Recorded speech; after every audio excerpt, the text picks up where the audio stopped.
Hello guys, my name is Edkwenu and welcome to my YouTube channel Aesthetic A, home for quality content and self-improvement related. Today I'm here to talk to you about our hidden enemy.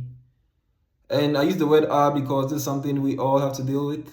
And the word hidden because at first glance, this thing sounds like it's something good. And I do agree it has its benefits and it is good to an extent. But you have to control how much you let it affect your life.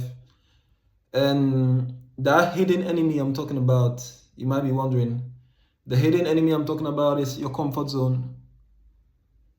Why do I call your comfort zone your hidden enemy? I'll tell you why. The first reason is growth cannot happen until you're outside of it.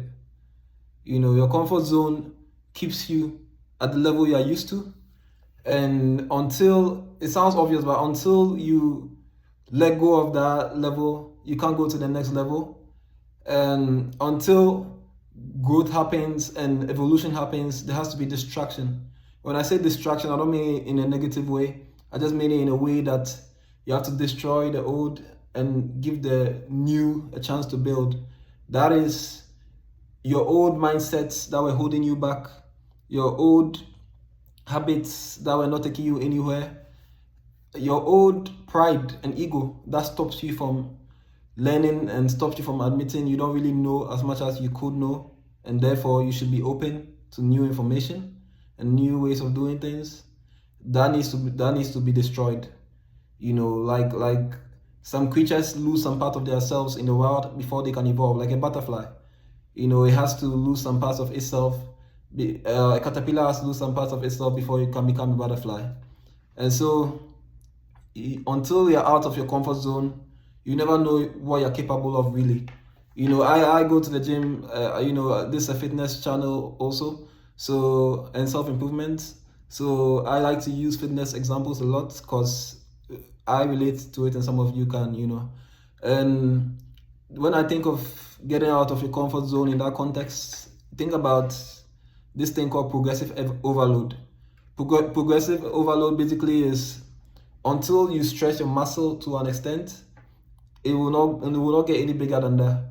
You know, because the body is built and the mind is built in such a way that once we give it a certain amount of stress and challenge, it adapts to it. So once it adapts, then it's stronger and it's gonna be able to take on even higher challenge than that. So until you provide it with that higher challenge, it will always be comfortable with the level it already is. And that applies to your mind and your skills and everything as well, like different parts of your life as well. So keep that in mind.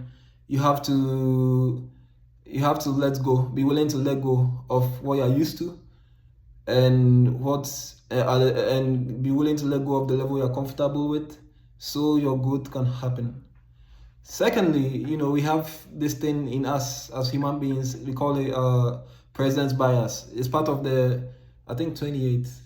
Yeah, I think, yeah, part of the 28 human biases.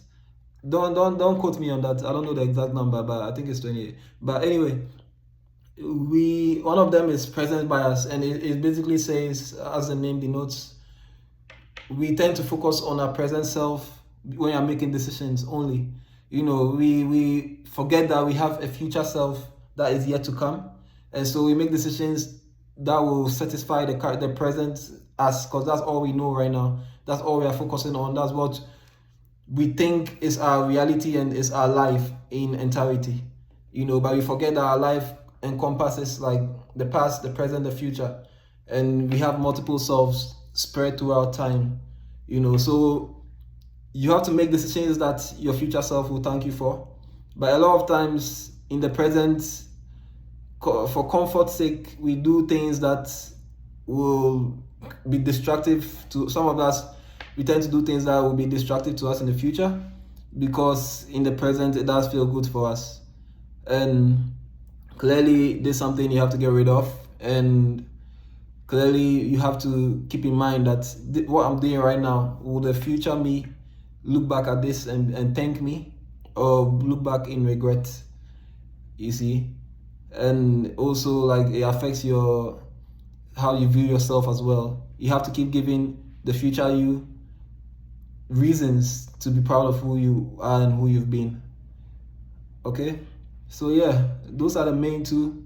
And also, like, think about it, where you are is not really that comfortable anyway. You know, the things you are doing right now, there was a time you didn't used to do it, and those times you could have sworn the things you used to do then was like, you know, that was a comfort zone. You could have sworn that, like, you know, that's what you wanted, but then you got introduced to new things, and now you ended up loving those as well. And who's to say you're not gonna still meet new things you're gonna be interested in, you know, like in the near future and in the future, the far future. So all I'm saying is, let's be flexible and not be too attached to one level or way of doing things, and we give ourselves a chance to grow. Okay, so that's all I have to say about this topic for now, and I'm looking forward to meeting with you guys again. You'll have a lovely day. Thank you.